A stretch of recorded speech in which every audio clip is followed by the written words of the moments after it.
ব্যানারটা দেখা যায়, ব্যানারের উপর থেকে সরেন সবাই, ব্যানারটা দেখা যায়।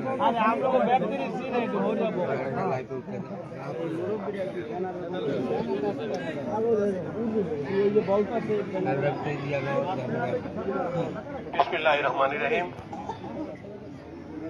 আজকে বরিশাল ইউনিয়নের চরমন এলাকার বেগম খালেদা জিয়ার স্মরণ সভায় সভাপতি উপস্থিত আমার এই অঞ্চলের মুরব্বীরা, আমার মা বোনরা, আমার দলীয় নেতৃবৃন্দ, আমার ছোট ছোট ভাই বোনরা, আসসালামু আলাইকুম। প্রথমেই আমরা ক্ষমা চেয়ে নিচ্ছি, আমি আরো 4টা প্রোগ্রাম শেষ করে আসি। তো সবাই তো মনে করে যে এই 10 মিনিট, এখানে যদি 10 মিনিট হয় তাহলে 40 মিনিট এভাবে দেরি হয়ে যায়, আর কেউ ছাড়তে চায় না। পরে যে আরো 5-7টা প্রোগ্রাম আছে, এই যে এখন কাছিকাটা যাব, কাছিকাটা কিন্তু 4টা প্রোগ্রাম আছে, মানে যত রাত্রি হোক 4টা প্রোগ্রাম করতে হবে। যাই হোক, এখন প্রোগ্রাম সবাই চাচ্ছে যতটুকু পারা যায় আর কি। তো এই জন্য আমি আপনাদের কাছে ক্ষমা প্রার্থী। আসলে সন্তানের সাথে মায়ের যেই সম্পর্ক, মা যেমন সন্তানকে আদর করে, বেগম খালেদা জিয়া আমাকে ওরকম আদর করতেন। তার কারণ হলো বেগম খালেদা জিয়ার সাথে অনেক মন্ত্রী 12টা দেশে স্টেট গেস্ট হিসাবে, রাষ্ট্রীয় অতিথি হিসাবে বিদেশে যেতে পারে না। আমাকে বেগম জিয়া 3 বারে 12 বার আমাকে বিদেশে নিয়ে গেছেন, তার সাথে 12 বার। আমাকে, আমি একদম এটা অহংকার না, গর্ব করে বলি, আমি একদিন 92-তে আমি ম্যাডামের এডিসি রুমে বসা, তো তখন কোনো একটা ইস্যু নিয়ে গয়েশ্বরদা আর হলো আমাদের তখন বৈদেশিক উপদেষ্টা ছিলেন, মন্ত্রী ছিলেন না, বিদেশ সংক্রান্ত মন্ত্রী হলো বদরুদ্দোজা চৌধুরী 92-তে।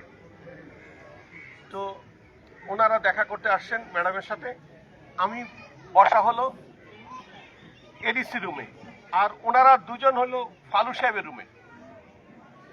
ম্যাডামের কাছে গেলেন এডিসি, যে ম্যাডাম বললো কে কে আছে, বললো যে ম্যাডাম টাইম দেওয়া আছে বদরুদ্দোজা চৌধুরী সাহেবকে আর গয়েশ্বরচন্দ্র রায়কে, মন্ত্রী তখন দুইজনই মন্ত্রী। গয়েশ্বরদা প্রতিমন্ত্রী, উনি হলেন ফুল মন্ত্রী। তো বললো যে ইস্যু নিয়ে আলোচনা করা দরকার, ওনাদেরকে বলো 2 দিন পরে টাইম দিয়ে দাও, আজকে ওনাদের সাথে কথা বলবো না। আর কে আছে, বলছে ম্যাডাম কিরণ সাহেব আছে, ওকে কিরণকে আসতে বলো। তো ওনারা তো আমাদের সিনিয়র মন্ত্রী, আমি যাচ্ছি, ওনারা আবার, আমি ম্যাডামের রুমে ঢুকতেছি আর ওনারা দুইজন চলে যাচ্ছে। আমি এটা দেখে ভয় পেয়ে গেছি যে ওনারা প্রোগ্রাম, ওনারা চলে যাচ্ছে আর আমি ঢুকতেছি। ম্যাডাম, আমি এটা বোঝানোর চেষ্টা করছি যে ম্যাডাম কতটুকু আমাকে আদর করেন। আমি গেলাম, আমাকে 18 মিনিট সময় দিলেন ম্যাডাম। সার্বিক প্রথম কথা যেটা বলেছে যে তোমার এলাকার মানুষ কেমন আছে, দ্বিতীয় প্রশ্ন তোমার মা ভাই বোন ভালো আছে, তখন তো আমি বিয়ে করিনি, মাথা গরম করে কখনো রাজনীতি করবো না। 2, যে কথাগুলি উনি আমাকে বলেছেন, বসে বসে কি গল্প কথাগুলি বলেছেন, মানুষের উপকার করতে গেলে নিজের কিছু ক্ষতি স্বীকার করে মানুষের উপকার করতে হবে। সব সময় এই যে এখানে আসো, বিকালে যাও, উনি তো জানেন যে আমি সকালে ঢুকি 10টায়, বিকালে 5টা-6টার সময় আমি বের হই। নিজের ব্যবসাপাতি নষ্ট করে এখানে রাজনীতির পিছনে বেশি সময় দিও না। নিজে টিকে থাকলে রাজনীতি করতে পারবা, আর যদি নিজে শেষ হয়ে যায় তাহলে রাজনীতিটা তোমাদের দেওয়া হবে না। কারণ তুমি মানুষের কাছ থেকে চাঁদাবাজি করে কিন্তু রাজনীতি করতে পারবা না। অতএব নিজের ব্যবসাটাও ঠিক রেখো, রাজনীতিটাও ঠিক রেখো। এই কথাগুলি বলতেছেন, আর কিছু অর্ডার দিয়েছেন যে এগুলি নিয়ে আসো, কিছু বিস্কিট, কিছু জুস দিয়েছেন, খাচ্ছি। একজন মা যেই ভাষায় সন্তানকে বলে, ঠিক আমাকে ওই মায়ের মতো একদম ওই ভাষায় সরব পরামর্শ দিলেন।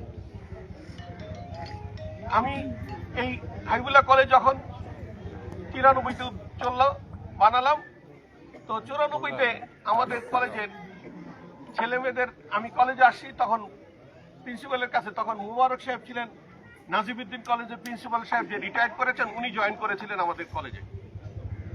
উনি বললেন, ওনার কাছে আসে বললেন যে আমরা একটা ফাউন্ডারের সাথে ছেলেমেয়েরা কথা বলতে চাই। তাই আমি বললাম যে ঠিক আছে চলেন, আমি আর আপনি যাই, সবাইকে এক ক্লাসে দাঁড়াতে বলেন। আমি আর উনি গেলাম, প্রিন্সিপাল সাহেব আর আমি গেলাম ক্লাসে। ছেলেমেয়েরা বললো, ভাইয়া আমরা জানি তোমার সাথে আমাদের বাংলাদেশের প্রধানমন্ত্রীর সাথে অনেক সুসম্পর্ক, তো তোমাকে ভালো জানে, তুমি ওনাকে আমাদের কলেজে নিয়ে আসো।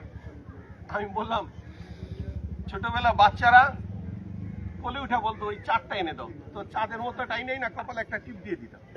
আমাদেরকে যা করেছে বাপ মায়েরা, বেগম খালেদা জিয়াকে এখানে আনা অসম্ভব, কারণ এটা একটা ইউনিয়ন, থানাও না, উপজেলাও না, ডিস্ট্রিক্টও না, বিভাগ না।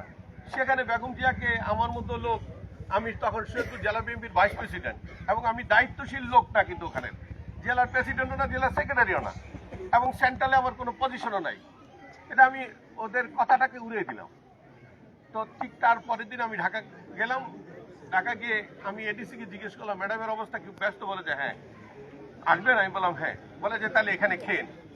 ম্যাডামের দৈনন্দিন খাবারটা ছিল, কেন আমি এত কিছু জানি, যে এডিসি নিয়মটা হলো প্রধানমন্ত্রীর খাবার টেস্ট করে ম্যাডামকে খাবার দেওয়া, প্রধানমন্ত্রীকে খাবার দেওয়া, এটার মধ্যে বিষ মিশানো আছে কিনা, খাবারটা সঠিক আছে কিনা, এই টেস্ট করে তারপর উনি পিয়ন নিবে, খাওয়া নিবে, কিন্তু হাতে করে উনি দরজাটা খুলে দিবে আর ম্যাডামের টেবিলে খাওয়াটা পড়ছে এটা দেখতে চায়।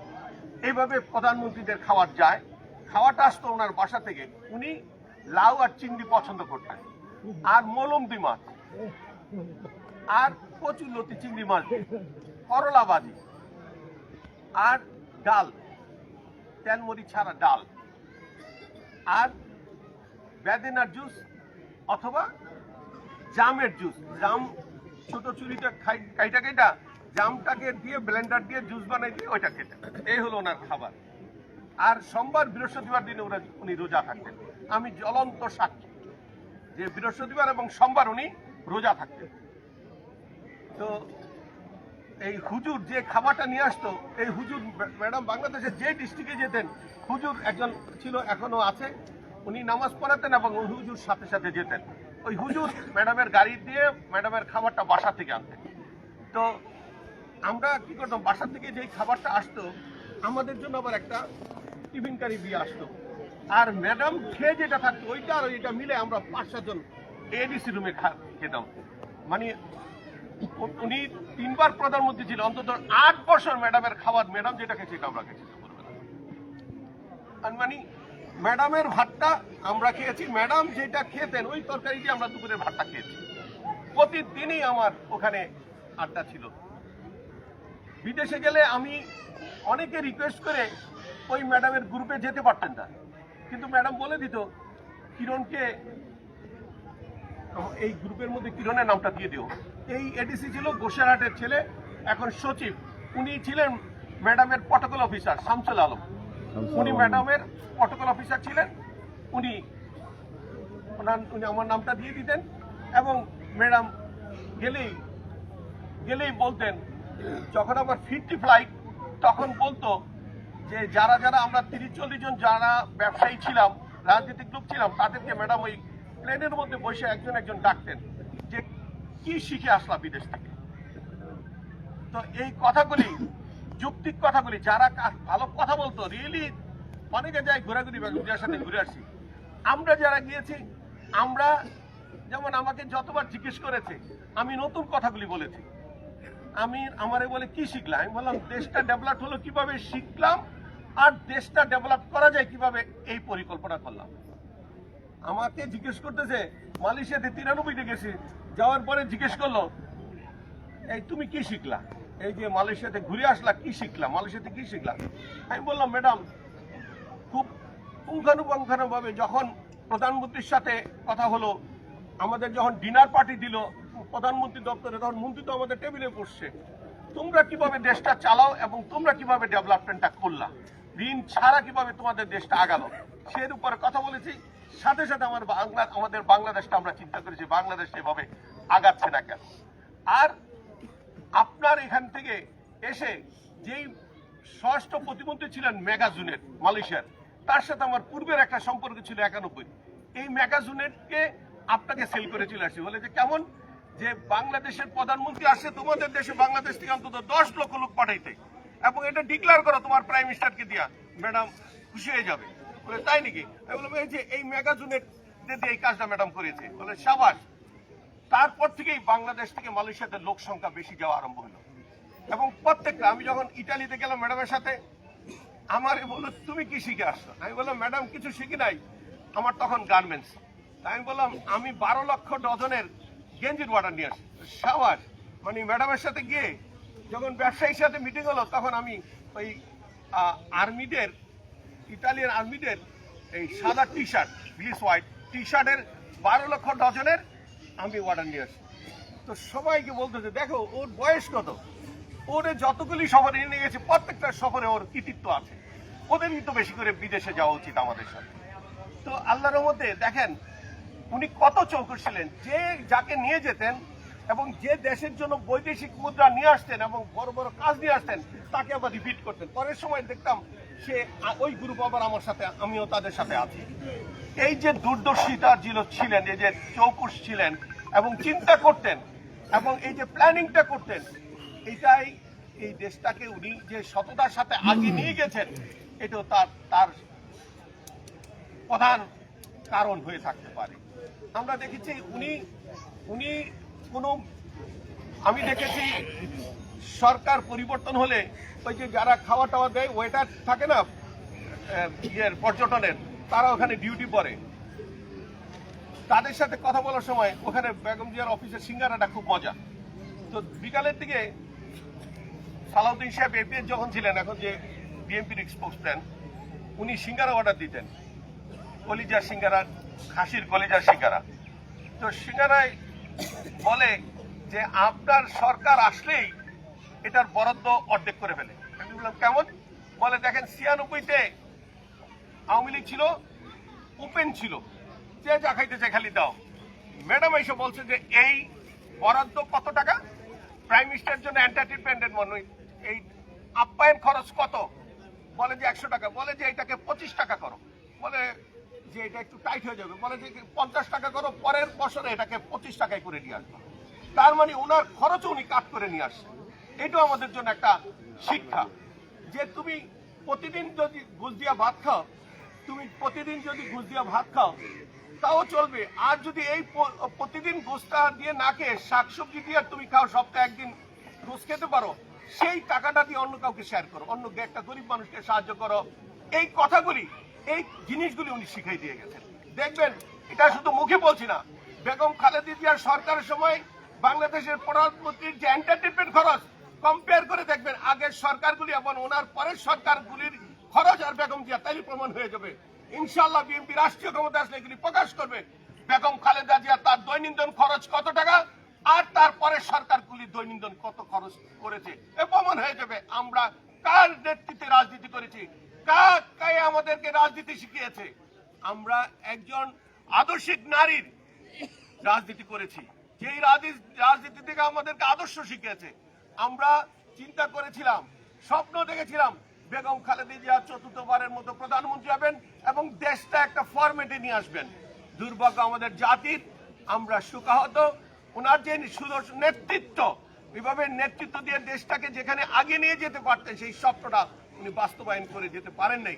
আমরা বিশ্বাস করি আজকাল তারেক রহমানের যেই নেতৃত্ব, নৈপুণ্য নেতৃত্ব, যেই বক্তব্য, তাতে প্রমাণ করে শহীদ রাষ্ট্রপতি জিয়াউর রহমান, বেগম খালেদা জিয়ার দুইজনের নেতৃত্বে গুনিয়ে তারেক রহমানের আবির্ভাব ইনশাআল্লাহ। আমরা বিশ্বাস করি তারেক রহমানের নেতৃত্বে আমরা সবার আগে বাংলাদেশ, সবার আগে নতুন বাংলাদেশ, একটি বাংলাদেশ সারা বিশ্বের বুকে, বিশ্বের দরবারে প্রমাণ করবে একটা সুন্দর বৈষম্যহীন বাংলাদেশের মানুষ 18 কোটি বাস করবে, যেখানে কোনো বৈষম্যতা থাকবে না, যেখানে মারামারি কাটাকাটি থাকবে না, যেখানে উন্নয়ন, উৎপাদন, কৃষিখাতে বিপ্লব আর স্বাস্থ্যসেবা দূর করায় আর বেকারত্ব দূর করা, এই স্বপ্ন দিয়ে তারেক রহমান আগাচ্ছে। আমরা বিশ্বাস করি তার পথ প্রদর্শক হিসেবে আমরা এ থেকে পিছিয়ে থাকবো না।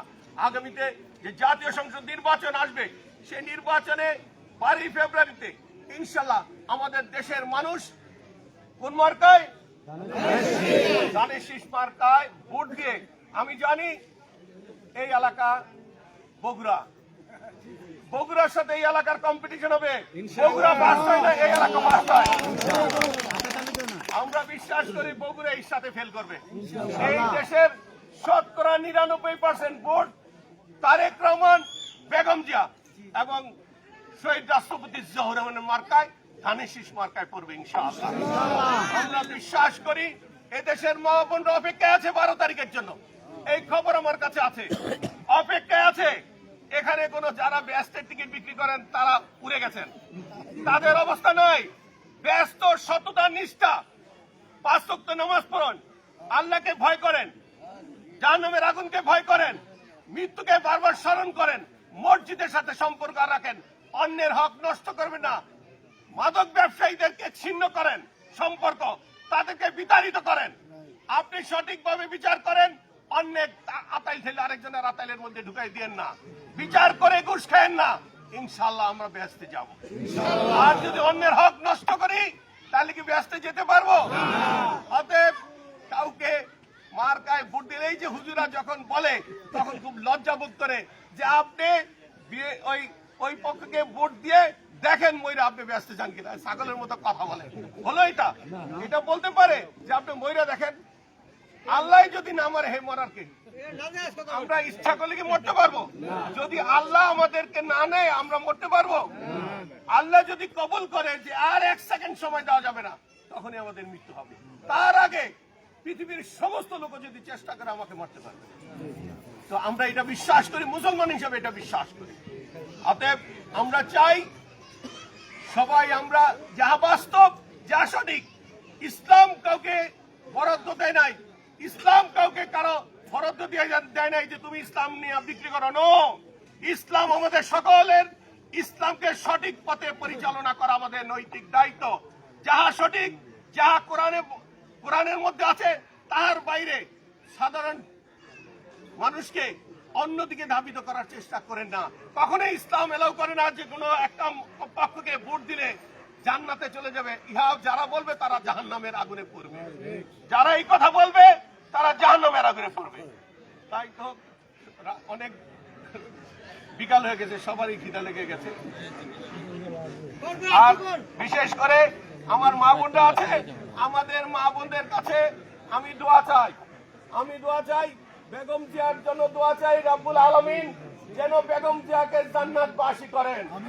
বেগম খালেদা জিয়ার যারা উত্তরসূরি আছে আমরা, আমাদের জন্য আপনারা দোয়া করবেন। আমরা যেন বেগম জিয়ার স্বপ্ন বাস্তবায়ন করতে পারি তারেক সাহেবের নেতৃত্বে ইনশাআল্লাহ। আমরা চাই পৃথিবীর সর্ববৃহৎ জানাজা হয়েছে, তার মানে উনি ভালো মানুষ, দল মেল নির্বিশেষে জাতীয় নেতৃত্বের নেতা হয়েছেন উনি। ওনার জানাজাতে প্রমাণ করে দিয়েছে বেগম খালেদা জিয়া বাংলাদেশের নেত্রী, কোন দলের নেত্রী না। বেগম তা প্রমাণ করে দিয়েছে। এদেশের আপামর জনসাধারণ যেভাবে জানাজার জন্য ঝাঁপিয়ে পড়েছিলেন তা প্রমাণ করে যে ওনার প্রতি মানুষের শ্রদ্ধা, ভালোবাসা এবং শেষ শ্রদ্ধা জানানোর জন্য ব্যাকুল হয়েছিলেন। সবাইকে আমার অন্তর্গত থেকে আপনাদের অভিনন্দন জানাই যে আপনারা যেভাবে কষ্ট করে জানাজাতে গিয়েছেন এবং অভূতপূর্ব সারা যে ম্যাডামের প্রতি ভালোবাসা, অনেকের যে আহাজারি, যে কান্না, তাদের প্রমাণ করেছে যে আল্লাহ রহমতে উনি আপসীর নেত্রী। উনি অন্যায়ের সাথে কখনো আপোষ করেন নাই, সবাইকে ধন্যবাদ জানিয়ে আমার জন্য দোয়া চেয়ে আমি সকলের জন্য দোয়া করি রব্বুল আলামিন যেন আমাদের নেক বাসনা পূর্ণ করে এবং 12 তারিখের বিজয় যেন আল্লাহ নিশ্চিত করে ইনশাআল্লাহ, এবং বিপুল ভোটের ব্যবধানে যেন বিজয় নিশ্চিত করে। ধন্যবাদ সবাইকে। আসসালামু আলাইকুম।